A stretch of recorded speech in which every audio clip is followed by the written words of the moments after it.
Sweep Unplugged. Sweep Unplugged.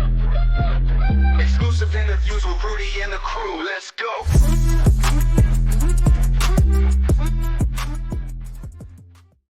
Hey everybody, welcome to another episode of Sweep Unplugged. Rudy Campos Jr. joining you today for another edition of Sweep Unplugged, another show, another podcast that Sweep the League Network has launched. Again, you can check out Sweep the League from Monday through Friday at 9 p.m. Central Time. You can check out the Bez Boys podcast, which is, I believe it's once a week or twice a week. Also, STL Music is out there. Now we've reached Sweep Unplugged, so a lot of stuff coming out here from Sweep the League. Be sure to go to YouTube, search Sweep the League TV, be a subscriber. We are giving away cold hard cash. We are also giving away a lot of prizes as well. So be sure to be on the lookout. We're going to be giving away a prize today for this show right here. Is we're going to be welcoming Mr. Bob Gonzalez, author of A Flicker in the Water, Inside the Tales. We're going to get the information on the book, talking to Mr. Gonzalez as well today. Also a pretty good backstory because you do book signings, you're at locations. It's not every day that you get one of the best baseball players to ever play the game come to your table and get a book from you. It's not every day that happens. So we're going to get a little bit of backstory on that. Plus, some keys to success on being inspired and being happy. Pretty good knowledge here. I really thoroughly enjoyed reading these 3 key to successes. But we're not going to keep you waiting any longer here. Let's go ahead and bring him on to the show here. Sweep Unplugged likes to welcome Mr. Bob Gonzalez. Mr. Gonzalez, I appreciate you joining us here at Sweep Unplugged. How are you doing, sir? I'm good, Rudy. Thanks for having me on. I'm looking forward to the conversation.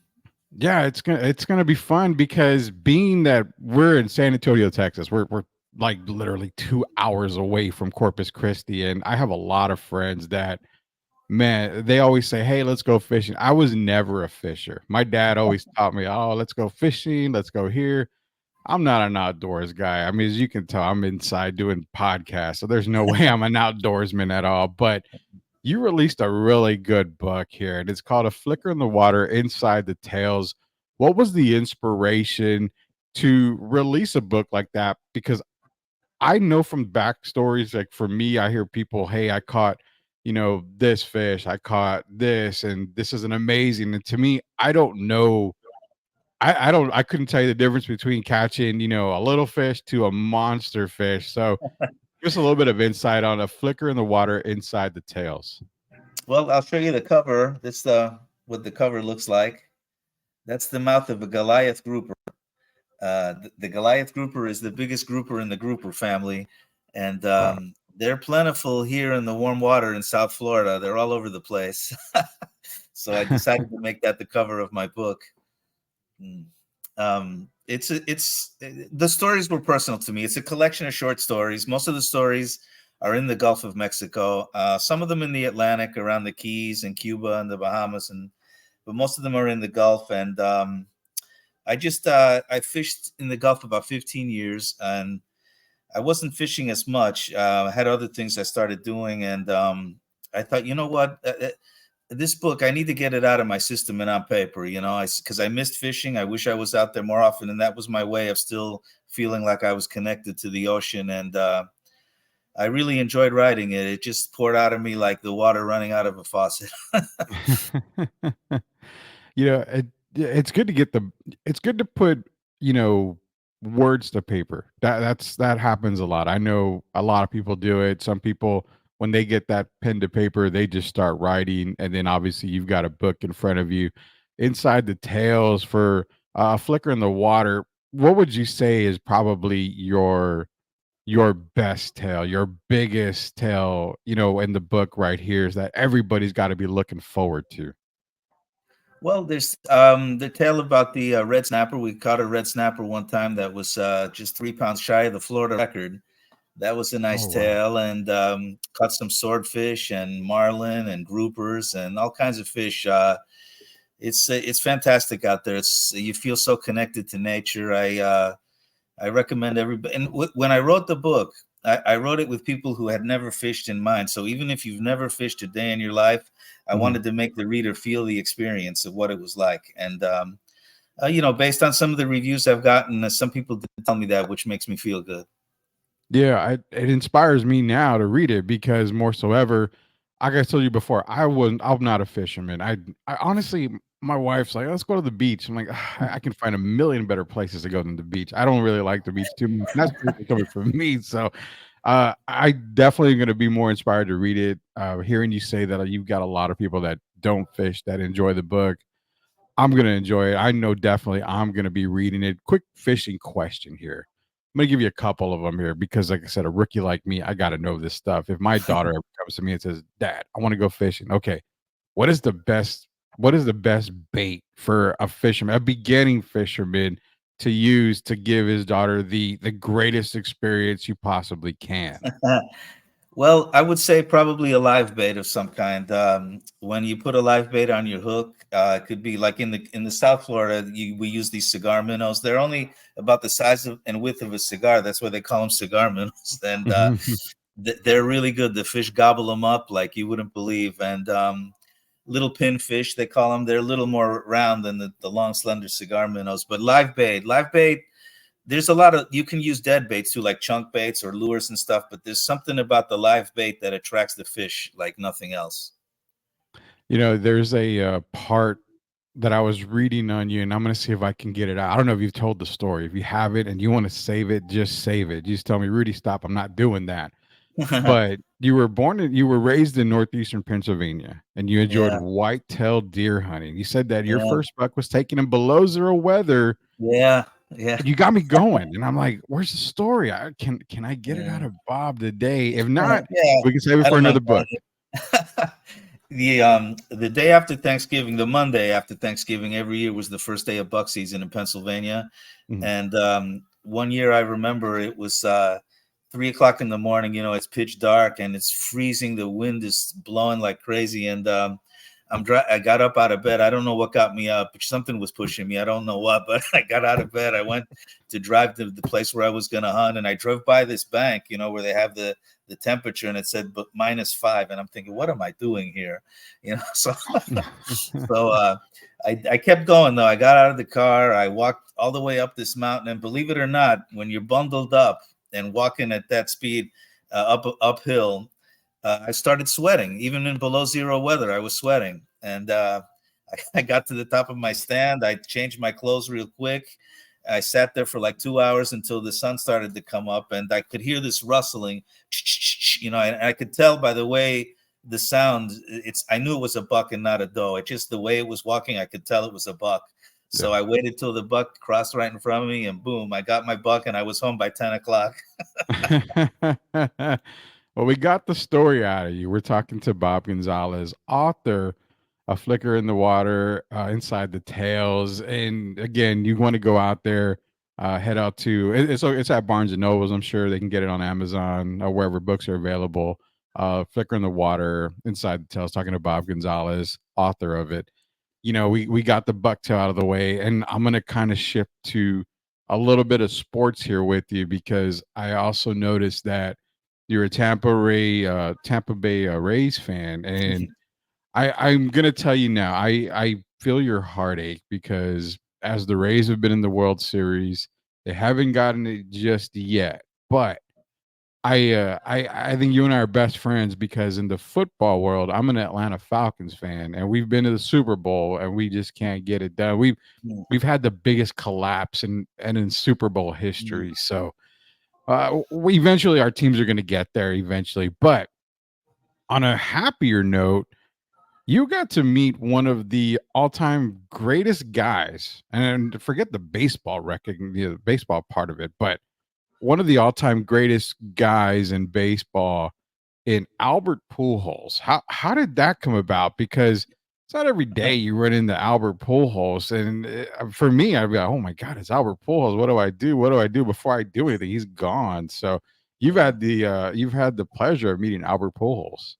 Yeah, I was doing a book signing in Naples in a Barnes and Noble, and a group of people walked in suits, and they had earpieces and stuff. And I'm thinking, who's in here? This looks like some government official or something is coming in for some reason. And one of the entourage that of the big entourage came over to my table and she started talking to me about my book and this and that. So I looked over and I said, is that Albert Pujols? It looks just like Albert Pujols. And she said, yeah. She said they were on their way to the Dominican Republic and they stopped into Barnes and Noble. I guess they take a lot of the books and they take them back to the Dominican Republic. Mm-hmm. So I asked her if he wouldn't mind having a picture taken with me. So he came over. A little while later, he had his picture taken with me. He looked through my book and he said he's fished a couple of times in the Dominican Republic and wanted to do more fishing now that he's retired. He'll have more time. And I said, yeah. And then I explained to him the story of the snapper, and he took a couple of my books. And then a little while later, he brings a guy over, a guy in a suit, and started talking to him and this and that. He told me his name, and I didn't know who it was. And a little while later, I found out it was his father-in-law, and who used to be the president of the Dominican Republic. And I think, wow, I didn't even know that. And yeah, that's how that happened. He couldn't have been a nicer guy. He was really friendly and down to earth, a great guy. Yeah, I've never met Albert Pujols. I've have a lot of people that have actually encountered him and actually talked to him, and they say he's one of the best guys you could talk to, and he's real down to earth. I mean, as big of a megastar as he is, he does take time to talk to people, signs a bunch of autographs. You can see a lot of videos of him giving back to kids at baseball games, making their day. So, well, one thing that's very special to him, I think he's got a daughter with Down syndrome. So he's very conscious of that, and he puts a lot of effort into Down syndrome kids, which is great. And I'm glad. God bless him. Yeah, definitely. God bless Albert Pujols. One of the great guys there, and I love that story you told me. That's especially when you said it was like CIA guys walking in. I mean, I would almost be scared. Like, do I need to go hide somewhere? That's what it looked like. Yeah, definitely. Yeah, I think, wow, they're not after me, are they? Talking to Bob Gonzalez again, a flicker in the water, inside the stories, author of that book. You got something that really hit me. It was kind of inspiring me to read, and I'm going to share it for the fans. And when we release the show, we should be able to put a graphic of it. 3 tips for seizing passion for happiness. Number 1 is connect with nature. Spend time in nature to find happiness. Number 2, write your passion. Discover happiness through creative outlets like writing. And number 3, embrace inspiration. When inspiration strikes, act on it. Reading those 3 tips, it reminded me, because when I started this whole podcast to network to everything, it was just like you mentioned, it was just a thought. I put it on paper. I started talking to people about it. And we're probably going on 8 years of it already, maybe 9 years of doing it. And, it inspired me because, like you said, discover happiness through creative outlets like writing. I created an outlet. I mean, I had the idea, I put it on paper, I started working on it. Now we've kind of got it going. The inspiration hit me. I acted on it. And, you can even talk about the nature part. Nature is just, I mean, it's more of an outdoors thing. Being in sports, you've got to be outdoors. You got to get out of your element and seize the moment. Can you kind of describe to our listeners about those 3 tips that you're giving for everybody to seize passion for happiness? Because that's very inspirational right there.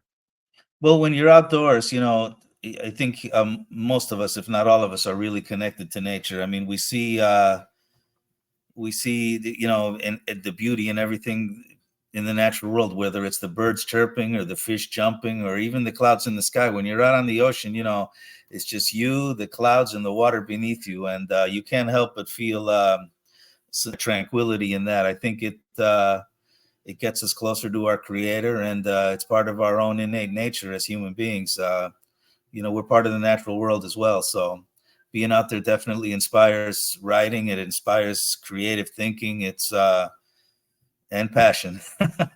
Yeah, it is. And those are some tips that I was like, wow, okay, I'm definitely writing them down. I'm definitely going to post them on a board for me, because you tend to hear everybody's inspiration for things, and you kind of take little bits here and there from everything, and it all adds up. It's like a puzzle, like a 1,000-piece puzzle. Yeah. Tons of them. It's like you got a little bit here, a little bit there. You start piecing it together, and you know what? Life's great after that. We're talking to Bob Gonzalez, author of A Flicker in the Water, Inside the Tales. I want to ask you a fishing question, but more of a calm question because of those tips that I read. It's got to be, how many times have you been on the water and it's dark and you just have a clear sky? The only light is that massive moon that we have.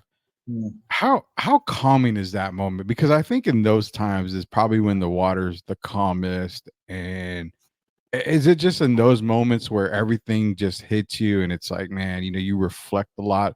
That's how I figured a moment on the water be in the evening.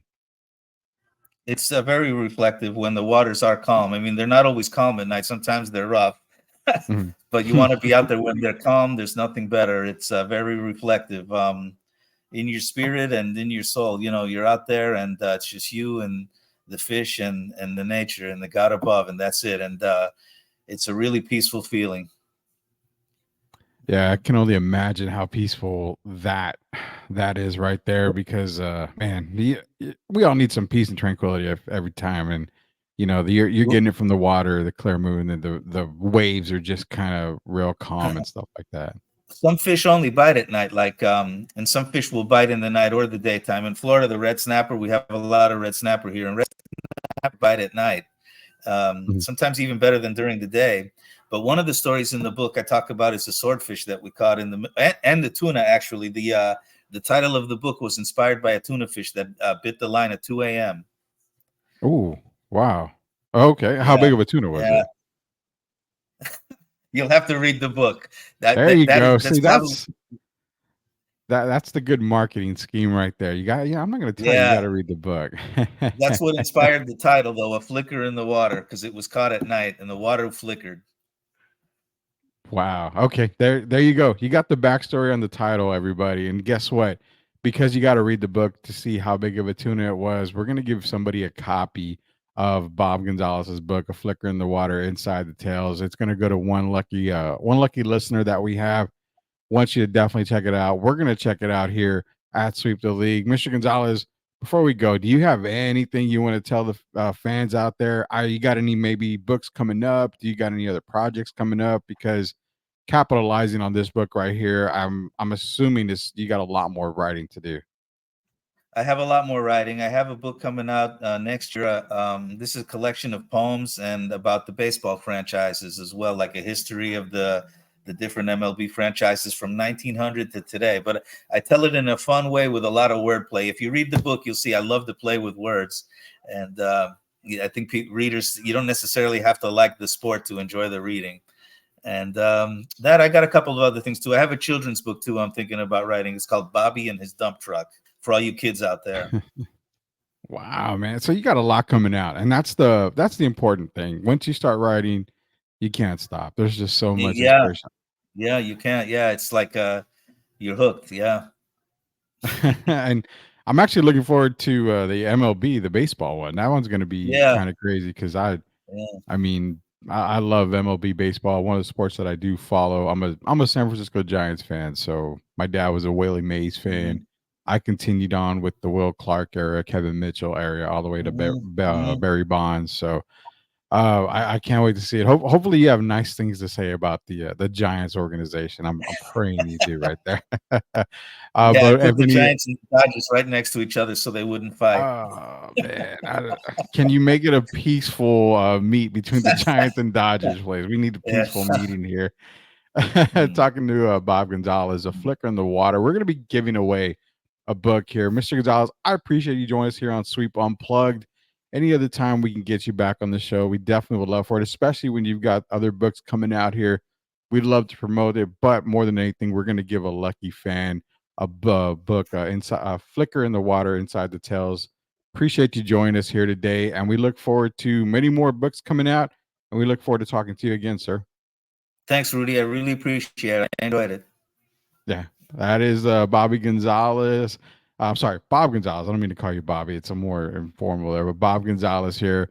A Flicker in the Water. Until we sweep the league again, you're going to get more Sweep Unplugged. Remember, we're unplugging to get you plugged in to everything outside of the sports world and get you introduced to more people out there. Bob Gonzalez being one of them. So be sure to keep an eye out for more Sweep Unplugged episodes. Rudy Campos Jr. signing off. We'll see you later, guys.